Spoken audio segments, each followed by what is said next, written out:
Una Park stood at her kitchen window, watching the morning sun rise over Seoul. Steam curled up from her coffee mug as she heard small footsteps behind her. "Mama." "I'm nervous," Nari said, tugging at her mother's sleeve. The 9-year-old girl had her backpack already on, bouncing slightly on her feet. Una knelt down and smoothed her daughter's hair. "You'll be fine, sweetheart. It's just a field trip to an alien spaceship." Day shouted from the hallway, his 12-year-old enthusiasm impossible to contain. "Do you know how cool that is?" Una smiled, but something tight formed in her chest. She had been a soldier once years ago, before the children came. Before she decided that a quiet life was better than the violence she had known. Her instincts had kept her alive through countless missions, and right now, those instincts whispered warnings she couldn't quite name. "Remember the rules," she said, looking at both of them. "Stay with your group. Listen to your teachers. And if anything feels wrong, call you immediately." Day finished, rolling his eyes. "Mom, we know. You've told us 100 times." She pulled them both into a hug, holding them perhaps a moment too long. They smelled like soap and cereal and home. When she let go, Nari looked up at her with those wide, trusting eyes. "I love you both," Una said. "Love you too, Mama," they chorused, and then they were out the door. Racing to catch the bus. Una watched from the window until they disappeared around the corner. The tight feeling in her chest didn't go away. The Valorians had arrived 3 years ago. Humanity had celebrated first contact with champagne and fireworks. The aliens were tall and elegant, with smooth gray skin and large eyes that held ancient wisdom. They spoke of peace and trade, of joining their galactic collective.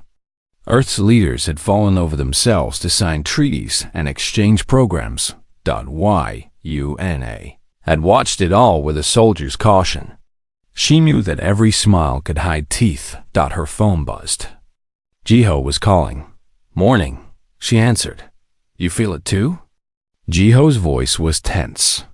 He had served with her in special forces, had the same scars and the same instincts. "Feel what?" "Something's wrong. I can't explain it. My daughter's on that field trip too." Una's hand tightened on the phone. "Jiho, you're being paranoid." "Maybe. Call me when they get back, okay?" "Okay." But the call didn't make her feel better. The hours crawled by. Una tried to work, reviewing security footage for a client, but her mind kept wandering. She checked her phone every few minutes. The field trip was supposed to end at 3 in the afternoon. At 3:15, she called Day's phone. It went straight to voicemail. At 3:30, she called the school. The line was busy. At 3:45, her phone exploded with notifications. News alerts. Emergency broadcasts. Her blood turned to ice as she read the headlines. 47 children missing. Valorian transport ship departed Earth orbit. Government officials scrambling for answers. Una's apartment blurred around her. Her hands shook as she called the school again. This time, someone answered, a crying administrator who could barely speak through her sobs. "They're gone. The ship it jumped to faster than light. We can't reach them. The government is trying, but..." Una hung up. She stood in her living room, perfectly still as the world collapsed around her. Every instinct she had was screaming. Every piece of training was snapping into place. She walked to Nari's room first. The bed was neatly made, stuffed animals arranged just so. A drawing on the desk showed 3 figures holding hands, Mama, Day, and Nari. A crayon sun smiled down on them. Day's room was organized chaos. Science posters covered the walls. His computer sat on the desk, still logged in. She touched the keyboard, and the screen woke up. His last search was Valorian technology. Una's vision went red at the edges. Then it cleared into something cold and sharp. She made calls. First to Jiho, who answered on the first ring. His daughter was gone too. Then to others, people she had served with, people who owed her favors. She called in every debt, every connection. The news reports were worse as the day went on. The Valorian ambassador appeared on television, his face calm and unbothered. A misunderstanding, he said in perfect Korean. The children are safe. They have been selected for a great honor to study within the collective. Their families should be proud. Selected? A reporter's voice shook with anger. They were taken without permission. Permission was granted under Article 7 of the treaty, the ambassador said smoothly. Pre-industrial and newly contacted species may offer promising youth for cultivation. This has been our law for 10,000 years. Yuna stood in front of her television, watching this creature lie with such ease. The reporter was shouting now, and the ambassador simply smiled. Your children will become more than they ever could on Earth. They will be educated, trained, given opportunities beyond your imagination. You should thank us. The broadcast cut to government officials arguing, pointing fingers, talking about diplomatic channels and legal recourse. Empty words. Useless words. Yuna turned off the television. She went to her bedroom and opened the closet. Behind the winter coats, there was a locked metal case. She entered the code, her children's birthdays, and it clicked open. Inside were things from her old life. Weapons she shouldn't have kept. Equipment she should have destroyed. Contacts she should have forgotten. She took out her old service weapon and checked it methodically. Muscle memory took over. Load. Check. Safety.Jiho arrived an hour later. He found her at the kitchen table, surrounded by maps and printouts of everything she could find about Valorian space. Yuna, he said quietly, what are you doing? They took my children. I know. Mine too. But the government signed a treaty that let this happen. Her voice was flat, empty of everything except purpose. The government is negotiating with creatures who think they can steal our children. We can't fight the entire Galactic Empire. Yuna looked up at him. Her eyes were dry. She had no tears left. Only rage remained, burning cold and clean. I'm not going to fight them, she said. I'm going to find my children. I'm going to bring them home. And I'm going to make sure the Valorians understand exactly what happens when you take something from a human mother. Jiho stared at her. He had seen her in combat before. He knew what she was capable of when she decided something needed to be done. This is insane, he said. I know. You'll need a ship. Forged documents. Money. I know. He was quiet for a long moment. Then he sat down across from her. I know a smuggler, he said. He runs cargo to Mars. He might take you further for the right price. Yuna nodded. Set up a meeting. That night, she stood in Nari's room again. She picked up the drawing of their family and folded it carefully, putting it in her pocket. She would carry it with her. She would carry it until she could give it back to her daughter. Somewhere out there, beyond the stars, her children were afraid. They were crying for her. They thought she had abandoned them, but they were wrong. Yuna Park had been a soldier. She had been trained to survive impossible odds, to complete missions that others called suicide. She had walked away from that life for peace, but peace was over now. She would cross the galaxy if she had to. She would fight every alien empire in the universe. She would burn down entire worlds, because they had made one terrible mistake. They had taken her children. The smuggler's ship smelled like oil and recycled air. Yuna sat in the cargo hold, surrounded by crates marked with symbols she was learning to read. Valorian trade language. She studied it every waking moment now, her old military discipline taking over. Learn the enemy. Understand them. Then destroy them. Quan Li leaned against the doorway, watching her with curious eyes. He was a thin man with quick hands and a faster smile.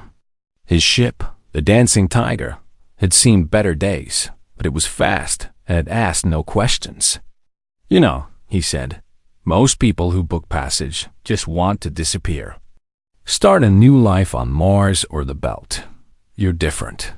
Yuna didn't look up from her datapad. "I paid you to fly, not to talk." "Fair enough." But he didn't leave. "The woman who recommended you, she said you were dangerous. Said you used to be special forces." Now Yuna did look up. Her eyes were cold, and Quan raised his hands. "Just making conversation. We've got 6 days to the drift. That's a long time to sit in silence."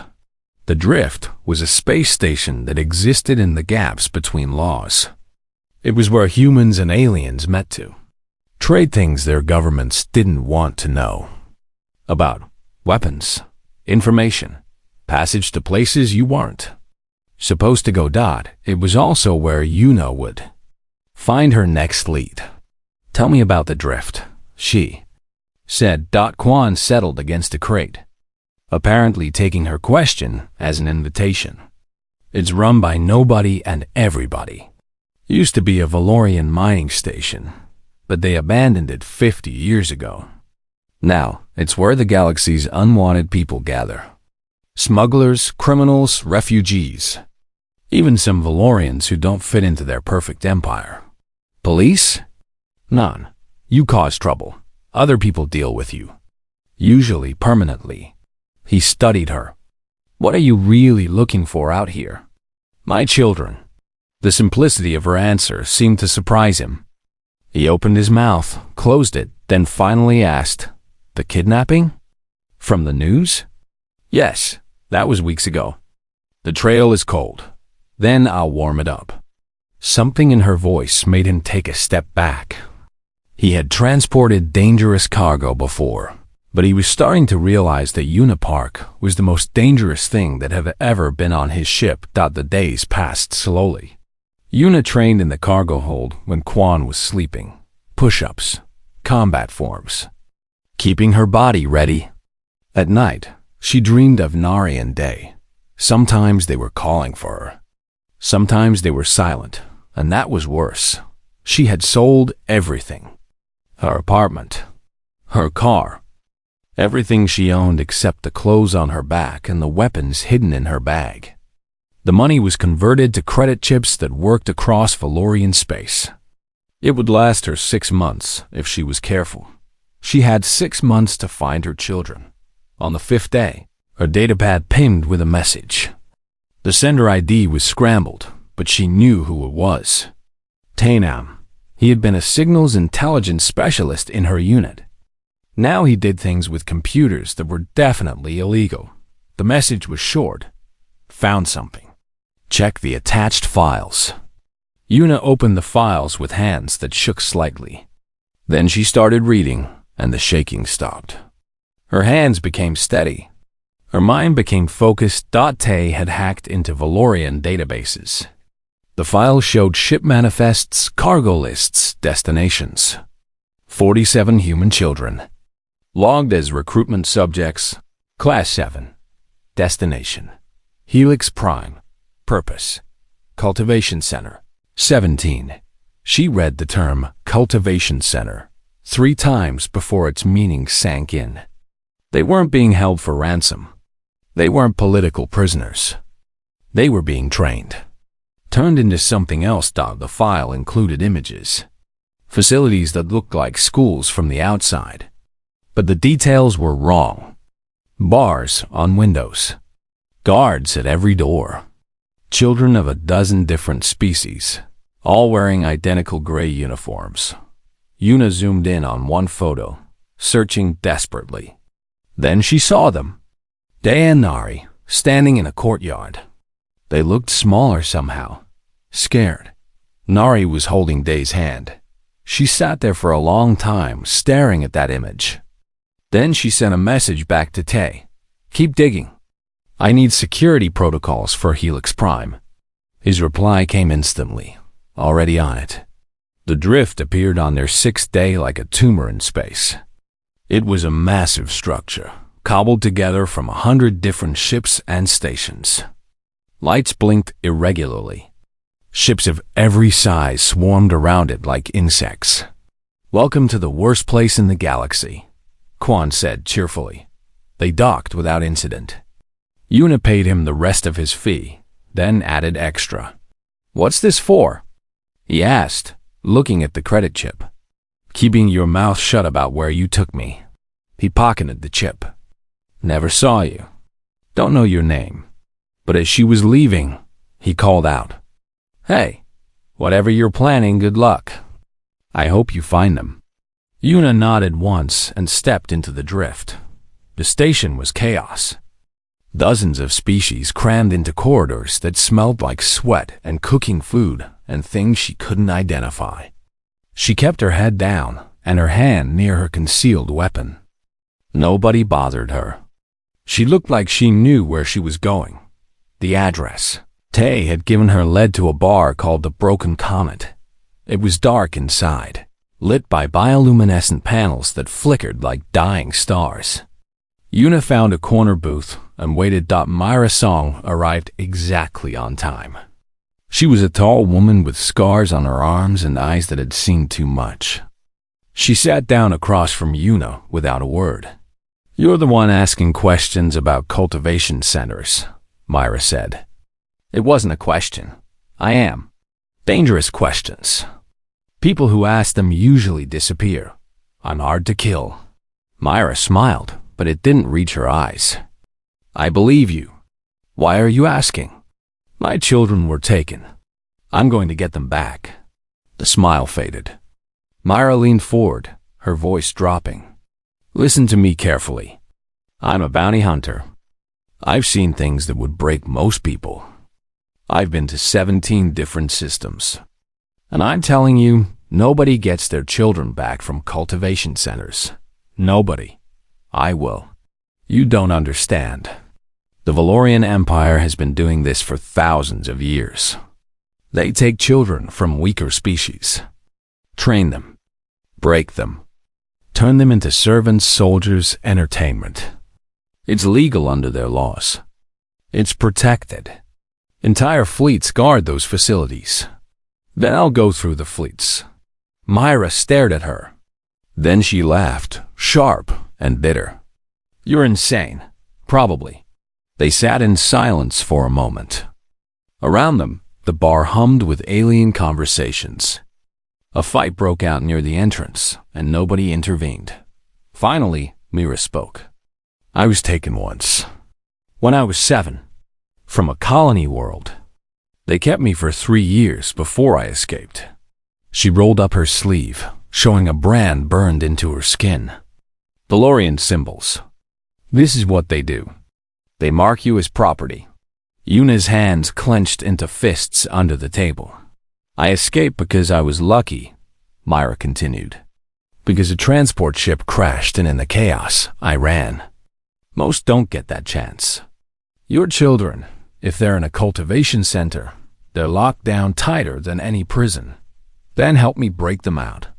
"Why would I do that?" "Because you know what it's like.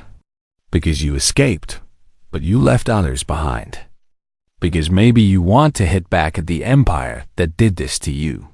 Myra was quiet for a long time. Her fingers traced the brand on her arm. "I can get you information," she said finally. "Security protocols, guard rotations. I still have contacts from my time inside. But I'm not going on a suicide mission. I'm not asking you to. Just information. And if you somehow manage to get inside, what then? Then I get my children, and I get out." You make it sound simple. It is simple. Not easy, but simple. Myra stood up. "You're either the bravest person I've ever met or the stupidest. I'll send you the files. After that, we're done. I don't want to watch you die." She walked away, disappearing into the crowd. Yuna sat alone in the booth for a while longer. Around her, the drift pulsed with illegal life. She was further from Earth than she had ever been. Further from everything she had known. But she was closer to her children. She pulled out the folded drawing from her pocket. The crayon sun smiled down at the three figures holding hands. She traced Nari's face with one finger. "I'm coming," she whispered. "Hold on just a little longer." Then she stood up and walked back into the chaos of the station. She had work to do, people to find, weapons to buy, plans to make. The Valorian Empire thought they could take human children and face no consequences. They were about to learn how wrong they were. Helix Prime was beautiful. That was the first thing Una noticed as their transport ship descended through the atmosphere. Blue oceans, green forests, cities that gleamed like jewels in the sunlight. It looked like paradise. She knew better. Paradise didn't need the kind of security she had seen from orbit. Military satellites, patrol ships, sensor grids that could detect a bird flying wrong. The cultivation center sat in the middle of all that beauty like a spider in a garden. From space, it looked like a campus. Sports fields, dormitories, gardens. But Myra's information had shown her the truth. Reinforced walls, automated defense systems, guards trained to kill. Una traveled under a false name now. Her documents said she was a maintenance contractor from a neutral species world. Tay had done good work with the forgeries. She wore gray coveralls and carried a toolkit. She looked like nobody important. That was the idea. The spaceport processed her quickly. The Valorian inspector barely glanced at her papers before waving her through. She took a public transport to the cultivation center's service entrance. Her heart pounded the entire way, but her face stayed calm. The service entrance led to underground tunnels. Una followed other workers, keeping her head down. She had memorized the layout from stolen blueprints. Third level. Section 7. That's where the human children were kept. But she couldn't go straight there. Not yet. She had to establish her cover first. Be patient. Wait. Patience had never been harder. She was assigned to repair environmental systems in the Western dormitory. It was mindless work, which gave her time to observe. The center was massive, housing hundreds of children from dozens of species. They all wore the same gray uniforms. They all moved in orderly lines. They all looked broken. On her third day, she finally saw him. Day walked past with a group of other children, heading to classes. He had lost weight. His eyes were downcast. He looked like a shadow of the boy who had left her apartment, excited about seeing a spaceship. Una's hands tightened on her tools so hard the metal dug into her palms. Every instinct screamed at her to run to him. To grab him and run. She did nothing. She waited. That night, she accessed the center's computer network from a maintenance terminal. Tay had given her bypass codes. She searched for Nari, found her location. Dormitory 3, room 17. She also found something else. A schedule. In 2 weeks, there would be a graduation ceremony. The children who had completed their training would be auctioned to wealthy Valorians. Day and Nari were on the list. 2 weeks. She had 2 weeks. Una worked during the day and planned at night. She mapped every corridor, every guard station, every emergency exit. She identified weaknesses in the security. She found blind spots in the camera coverage. She also watched the instructors. Most of them were efficient and cold. But one, a younger Valorian named Pelver, sometimes hesitated. She saw it in the way he looked at the children. Like he felt something he wasn't supposed to feel. Guilt. On her 8th day, she engineered a meeting. She triggered a false alarm in the section Pelver supervised, then showed up to fix it. Strange malfunction, she said in Valorian, working on the panel. The system is reporting errors that don't exist. Pelver watched her work. Perhaps the system is flawed, or perhaps someone wanted it to malfunction. She looked up at him. To create a distraction. He tensed. What are you suggesting? Nothing. Just making conversation. She closed the panel and gathered her tools. Although, if someone did want to create a distraction, tonight would be a good time. The guard rotation changes at midnight. Sensors go offline for maintenance in Section 7. She walked away before he could respond. That night, she hid in a storage closet near Nari's dormitory. At midnight, the lights flickered. The cameras turned off for their scheduled maintenance cycle. She had exactly 3 minutes. Yuna moved like smoke through the corridors. She reached room 17 and overrode the lock with Tay's codes. The door slid open silently. Nari was asleep in a small bed, one of 6 in the room. Yuna crossed to her and placed a hand gently over her daughter's mouth. Nari's eyes shot open in terror. Sweetheart. It's Mama. Recognition flooded Nari's face. Her eyes filled with tears. She tried to speak, but Yuna kept her hand in place. Listen carefully, Yuna whispered. I can't take you tonight, but I will come back. In 1 week, there will be a ceremony. When the lights go out, you run to the south exit. Can you remember that? South exit. Nari nodded frantically. Tell Day. Tell him Mama is coming. Tell him to be ready. Can you do that? Another nod. Tears streamed down Nari's face. Yuna pulled her hand away and hugged her daughter tight for 3 precious seconds. Nari smelled different now. Like the chemical soap they used here. Like fear. But underneath, she was still Yuna's baby. I love you, Yuna whispered. Be brave just a little longer. Then, she was gone, slipping back into the shadows before the cameras came back online. She made it back to her quarters shaking.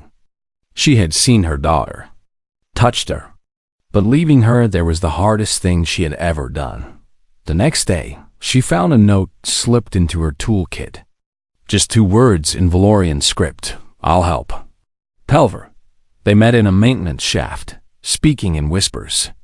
He was younger than Yuna had thought. His eyes were full of shame. I didn't know what this place really was when I took the job, he said. They told us we were educating them, giving them opportunities. But I see how they look at us. With fear. Like we're monsters. You are, Yuna said flatly. He flinched but didn't argue. What do you need? Security codes for the graduation ceremony. Access to the planetary defense grid controls. And a ship. That's impossible. Nothing is impossible. You just have to want it enough. He was quiet for a moment. Then he handed her a data chip. This has the ceremony protocols. I don't know about the rest. Then find out. Over the next week, Yuna prepared. She contacted Quan, who agreed to return for an extraction for triple his usual fee. She sent encrypted messages to Tay, who worked on hacking the defense grid. She talked to Myra, who said she was insane but sent information anyway. And she contacted other parents, all across human space. Mothers and fathers had been searching for their children. Yuna found them, connected them, told them her plan. Some called her crazy. Some didn't respond, but others listened. I can't get my daughter, one father wrote, but I can help you get yours. Tell me what you need. A mother from Japan. My son is on Helix Prime 2. If you're going in, I'm sending you everything I have. A father from Brazil. I'll spread the word. When you rescue them, the whole galaxy will know what these creatures have done. An underground network formed, small, fragile, but real. 3 days before the ceremony, Pelver brought her the defense grid codes. His hand shook as he handed them over. They'll kill me for this, he said. They'll kill children if you don't, Yuna replied. The night before the ceremony, Yuna couldn't sleep. She lay on the narrow bed in her quarters, staring at the ceiling. Tomorrow, everything would happen. Tomorrow, she would either save her children or die trying. She pulled out Nari's drawing, now creased and worn from being carried in her pocket. The crayon sun looked faded now. But the three figures still held hands, her datapad pinned. A message from Tay. Defense grid hack is ready. One button, 30-second window. Make it count. Another message from Quan. In position. If you're not at the extraction point in 10 minutes, I leave without you. A final message from someone with no name. 27 ships are coming. We couldn't let you do this alone. The parents. Yuna stared at that last message. 27 ships. Volunteers. Other parents who had lost their children to this system. They were coming to help. They were coming to fight. She had thought she was alone in this. But she wasn't. She stood and checked her weapons. A pistol. 2 knives. Explosives smuggled in piece by piece. Not much to fight an empire with, but she had something more valuable than weapons. She had a mother's rage. And she had other mothers and fathers who felt the same way. The galaxy was about to learn what happened when you made humanity angry. Tomorrow, the cultivation center would burn.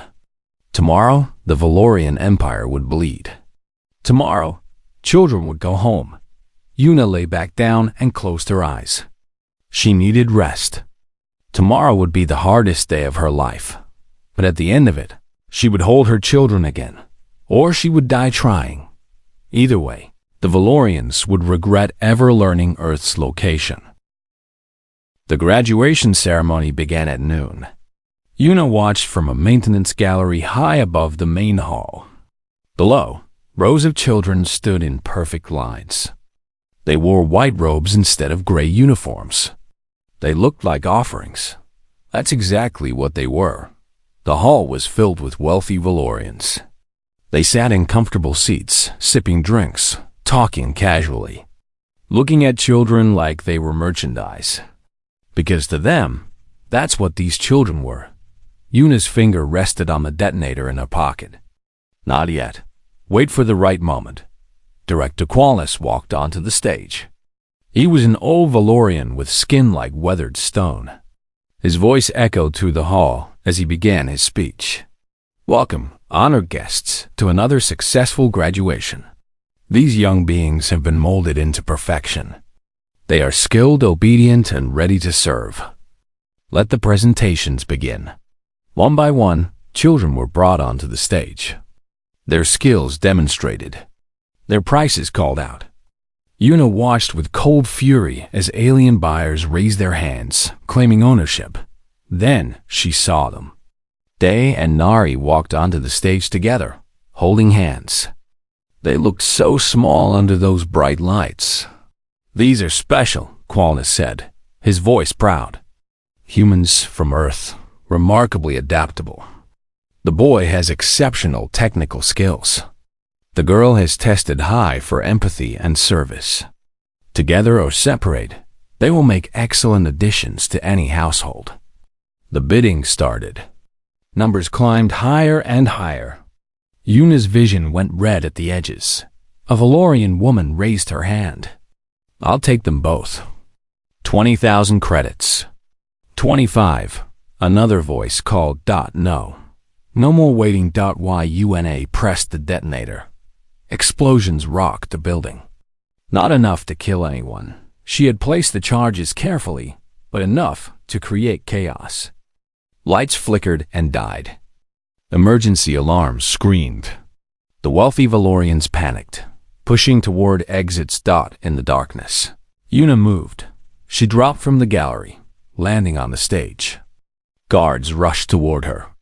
She put down the first one with 2 quick shots. The second never saw the knife coming. The third managed to raise his weapon before she broke his arm and took it from him. Mama. Nari's voice cut through the chaos. Yuna grabbed her children, one arm around each of them. Run. South exit. Now, but more guards were coming. Too many. She pushed Day and Nari toward Pelver, who had appeared from a side entrance as planned. Get them out, she shouted. What about you? Day's eyes were wide with fear. I'll be right behind you. Go! Pelver pulled them away. Yuna turned to face the guards. There were 8 of them, all armed, all trained. Against one human woman in maintenance coveralls, she smiled. They had no idea what they were facing. Yuna had been special forces. She had fought in places where fighting was all that kept you alive. She knew 17 ways to kill someone with her bare hands. And right now, she was fighting for her children. The guards never stood a chance. She moved like water, like lightning, like death. Every shot she fired found its mark. Every movement was efficient, brutal, precise. They tried to surround her.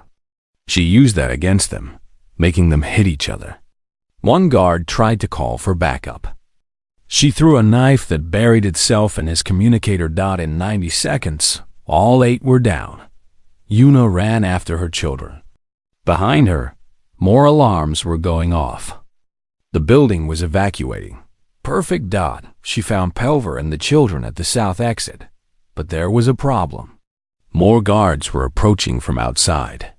They were trapped. The defense grid, Pelver said, his voice shaking. You need to shut it down now. The ships can't get through. Yuna pulled out her datapad and activated Tay's program. One button. 30-second window. She pressed it high above. The planetary defense grid flickered and died. And through that gap, ships appeared. 27 of them, just as promised. They weren't military vessels. They were cargo ships, personal shuttles, old transports. But they were crewed by parents who had lost everything and were done being afraid. The lead ship broadcast on all frequencies. The voice was female, strong, angry. This is Colonel Suk Bay of Earth. We are here for our children. Stand down or be fired upon. The Valorian response was swift. Defense ships launched. Weapons charged. A battle began in the sky above the cultivation center. On the ground, Yuna heard the fighting overhead. She needed to move. She grabbed Day and Nari, pulling them through the exit into the courtyard. There! A guard spotted them. More were coming from every direction. Mira appeared like a ghost, her weapons blazing. Go! I'll hold them. You said you wouldn't help, Yuna shouted. I changed my mind. Mira fired again, dropping 2 guards. Now move. They ran. The cultivation center was chaos. Children were streaming out of every building, some running, some confused, some helping younger ones. Staff were trying to restore order. Nobody noticed 1 woman, 2 children, and the confusion. Almost nobody. Director Qualness stepped into their path. He held a weapon, pointed at Yuna's chest. You, he said, his voice filled with cold rage. You've destroyed everything. Good, Yuna said. He fired. Yuna moved, shoving her children aside. The shot hit her shoulder, spinning her around. Pain exploded through her body. She fell to her knees. Mama! Nari screamed. Qualness aimed again, this time at the children. His finger tightened on the trigger. Yuna's hand found the knife at her belt. She threw it. Years of training, thousands of hours of practice, all focused into one desperate moment. The knife buried itself in Qualness's throat. He dropped the weapon and fell backward, choking. Yuna forced herself to her feet, holding her bleeding shoulder. Keep moving, she gasped. They ran to the extraction point. Quan's ship was there, landing gear already down, engines hot. But Valorian troops were closing in from every side. Pelver stood at the ship's entrance. Get on, hurry! Day and Nari climbed aboard. Yuna turned to face the approaching troops. There were dozens of them. She raised her weapon with her good arm. Then the sky lit up with weapon fire. The Earth ships overhead were firing at the ground troops, forcing them back. Quan's voice crackled over an external speaker. Whatever you're going to do it fast. My shields won't hold forever. Yuna climbed aboard, the world spinning from blood loss. Strong hands pulled her inside Myra, appearing from somewhere. The ramp closed. The ship lifted off through the viewport. Yuna watched the cultivation center fall away. She saw children running in every direction. She saw ships landing to pick them up, not just the Earth ships, but others. Species she didn't recognize, all coming to help. Myra's broadcast had worked. The message she had sent out across the galaxy showing the truth of what these centers were had spread like fire. Other species whose children had been taken. Other parents who thought they were alone. They weren't alone anymore. "Mama, you're hurt," Nari cried, pressing her small hands against Yuna's wound. "I'm okay, sweetheart." Yuna pulled both her children close with her good arm. They were real, solid. "Here, I'm okay now." Dave was crying. "You came for us. They said you wouldn't. They said Earth sold us. But you came. I will always come for you," Yuna whispered. "Always." The ship shuddered as they broke atmosphere. Behind them, the battle continued. Earth ships were taking damage. Some were falling. But they were winning. The Valorian defense was breaking and on the ground. The cultivation center was burning. Quan's voice came over the intercom. "We've got a problem. Valorian cruisers are incoming. Big ones. We need to jump to FTL now." "Do it," Yuna said. The others, "Do it." They knew the risks. The ship jumped. Stars stretched into lines. They were away. In the sudden quiet, Yuna looked at her children. Really looked at them. They were thinner, scared, changed, but alive. Alive. "I'm sorry," she said. "I'm sorry I couldn't stop them from taking you." "You came for us," they said simply. "That's what matters." Nari pulled the folded drawing from Yuna's pocket. It was stained with blood now, but the crayon sun still smiled. "I knew you'd keep it," Nari said. "I knew you'd come." Yuna held them both, ignoring the pain in her shoulder, ignoring everything except this moment. Her children. In her arms, safe. Behind them, across Helix Prime, the galactic network was exploding with news. Images of the battle. Videos of the cultivation center. Proof of what the Valorian Empire had been doing for thousands of years. The truth was spreading. And the truth was angry. In the Valorian Senate chambers, emergency sessions were called. Member species were demanding answers. Some were threatening to leave the collective.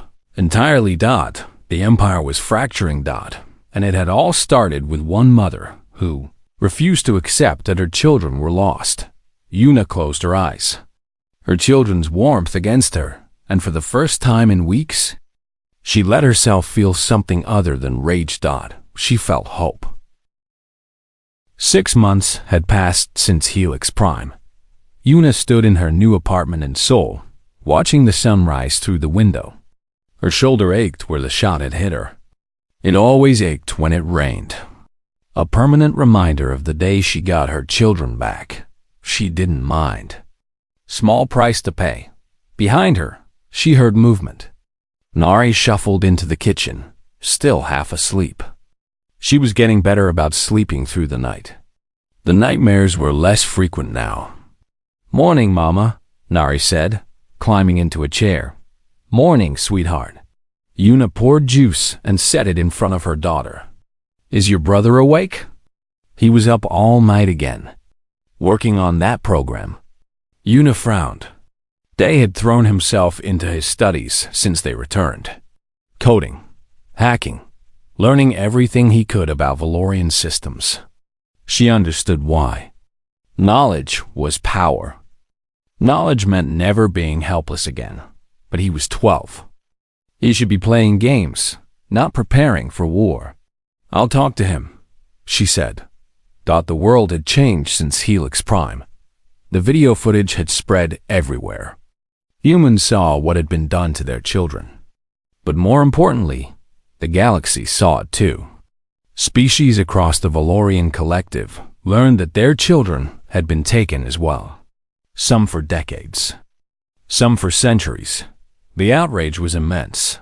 17 species had left the collective. Others were demanding reforms. The Valorian Senate was in chaos. Some senators called for prosecution of those responsible. Others defended the old laws, claiming tradition and cultural rights. Earth had responded with sanctions and blockades. The fragile peace between humanity and the Valorians was shattered. A Cold War had begun. Not with weapons, not yet. But everyone knew it was coming. Yuna's datapad buzzed. A message from Jiho. Morning briefing in an hour. Don't be late. She smiled. The world might have changed, but some things stayed the same. Jiho had helped create something new in the months since their return. An organization called the Recovery Network.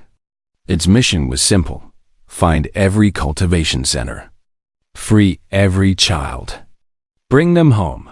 Yuna was their field commander. Officially, she didn't exist. Unofficially, she was the most wanted human in Valorian space. She didn't mind that either. I have to go to work, she told Nari. Your brother needs to eat breakfast. Can you make sure he does? Yes, Mama. Yuna kissed the top of her daughter's head and left the apartment. She took a taxi to an unmarked building on the edge of the city. Security let her through without questions. Everyone here knew who she was. The briefing room was full. Jiho stood at the front, displaying star maps on a holographic screen. Myra sat in the back, cleaning her weapons. Quan was there too, looking uncomfortable in an actual chair instead of a pilot's seat. And there were others: parents, soldiers, volunteers, all people who had lost something to the favors, Valorians. All people who wanted to hit back.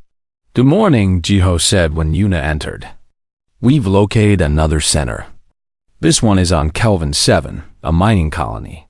Estimated 60 children, mixed species. Heavy security. How heavy? Myra asked. Heavier than Helix Prime. They've upgraded since our last raid. Of course they have, Yuna said, studying the map. We made them afraid. Good. We've also received a message, Jiho continued. He pulled up a new image. A Valorian senator appeared on the screen. This is Senator Thrace. He wants to meet with us. The room erupted in angry voices. A Valorian wanting to meet? It had to be a trap. Yuna held up a hand for silence. What does he want? He says he can help. He's leading a reform movement in the Senate. He claims he can shut down the cultivation centers legally. From within. And you believe him? Someone asked. No, Jiho said. But we're going to find out. Yuna, he wants to meet with you specifically.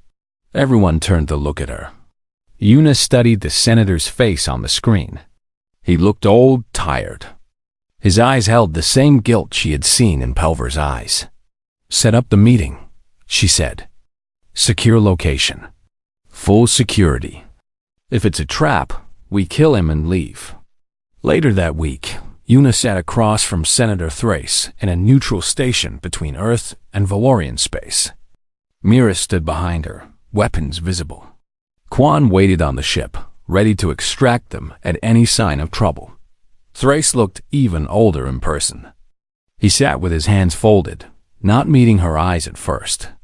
I owe you an apology, he said finally. On behalf of my people, for what we did to your children. To all children. I don't want your apology, Yuna said coldly. I want action. That's why I'm here. He pulled out a datapad and slid it across the table. These are the locations of every cultivation center in Valorian space. All 17 of them. Estimated population. Security protocols. Everything. The unit didn't touch the datapad. Why? Because what we did was wrong. I've known it for years, but I was too much of a coward to act. Then I saw the footage from Helix Prime. I saw a mother fight an entire empire for her children. I saw other species wake up to what we had been doing to them. And I realized if I did nothing, I was just as guilty as those running the centers. You're Valorian. This will destroy you politically. I know. I don't care anymore. He met her eyes. I have grandchildren, the same age as your son and daughter. I kept thinking, what if it had been them? What if someone had taken them and I could do nothing? Yuna was quiet for a long moment. Then she picked up the datapad. The information was detailed, complete. It was exactly what they needed. If this is a trap, then I've made my peace with dying, Thrace said simply. But it's not a trap. It's penance. The next 3 months were the busiest of Yuna's life. With Thrace's information, they hit cultivation center after cultivation center. They freed hundreds of children. Humans, yes, but also others. Species she had never heard of. All stolen. All broken. All going home. Each raid was dangerous. Each time, someone didn't make it back. But each time, children went home who wouldn't have otherwise. The Valorian Empire fractured further. Conservative elements called for war against Earth. Progressive elements called for peace and reform. The collective was tearing itself apart. And through it all, Yuna kept working. She barely slept. Her shoulder ached constantly. She saw the faces of every child she couldn't save in her dreams, but she also saw the faces of those she did save. And that made it worth it. On a cold November evening, she came home to find Day and Nari waiting for her. They had cooked dinner. Badly, that they had tried. We wanted to do something nice, Nari explained. You're always working. You're always gone, they added. We miss you. Yuna sat down at the table and looked at her children. Really looked at them. They were healing, growing, becoming themselves again. But they needed her. Not Yuna, the soldier. Not Yuna, the commander. Just Mama, I miss you too, she said. And you're right. I've been gone too much. But you're helping other kids, Nari said. Like us. I am. But you two come first. Always. She pulled them both into a hug. I'll do better. I promise. That night, after the children were asleep, Yuna sat at her computer. Her inbox was full of messages. More reports. More locations. More children who needed saving. There was also a message from a woman she didn't know. The subject line read, "They took my son." Yuna opened it. The message was short. I heard what you did. I heard you saved your children. Mine was taken 2 years ago. The government says they can't help. Can you? Yuna stared at the message for a long time. She thought about retirement, about focusing on her family, about living a normal life. Then she looked at the photograph attached to the message. A young boy, maybe 8 years old, smiling at the camera. Unaware that his future would be stolen, she typed a reply. Give me the details. We'll bring him home. More messages would come. More children would need saving. The fight wasn't over. It might never be over. But Yuna had learned something important. She wasn't alone in this fight. Other parents stood with her. Other species stood with her. Even some Valorians stood with her. The Empire had thought they could take children from weaker species without consequences. They thought no one would fight back. They thought wrong. Humanity had shown the galaxy that some things were worth fighting for. That children were not property. That no law, no matter how old, justified cruelty. And humanity had shown them something else. A mother's love was stronger than any empire. Yuna stood and walked to her children's rooms. She looked at Day first, sprawled across his bed with his computer still glowing beside him. Then Nari, curled up with her stuffed animals, finally sleeping peacefully. She had fought an empire for them. She would do it again. 1,000 times. But for tonight, they were safe. They were home. They were hers. And that was enough. She closed their doors gently and went to bed. Tomorrow would bring new challenges. New children to save. new battles to fight. But tonight, she could rest. The war against the cultivation centers continued. The Valorian Empire continued to fracture. Senator Thrace continued to push for reform. Colonel Suk Bay continued to lead unauthorized rescue missions. And across the galaxy, parents who had lost their children heard about a human woman named Una Park. They heard how she crossed the stars, how she fought an empire, how she never gave up Dodd, and they found hope. Because if one mother could do the impossible, maybe they could too. The galaxy had learned an important lesson. Humanity was not weak. Humanity was not helpless. Humanity was not afraid. And you should never, ever take something from a human mother, because she will come for you. She will cross any distance. She will fight.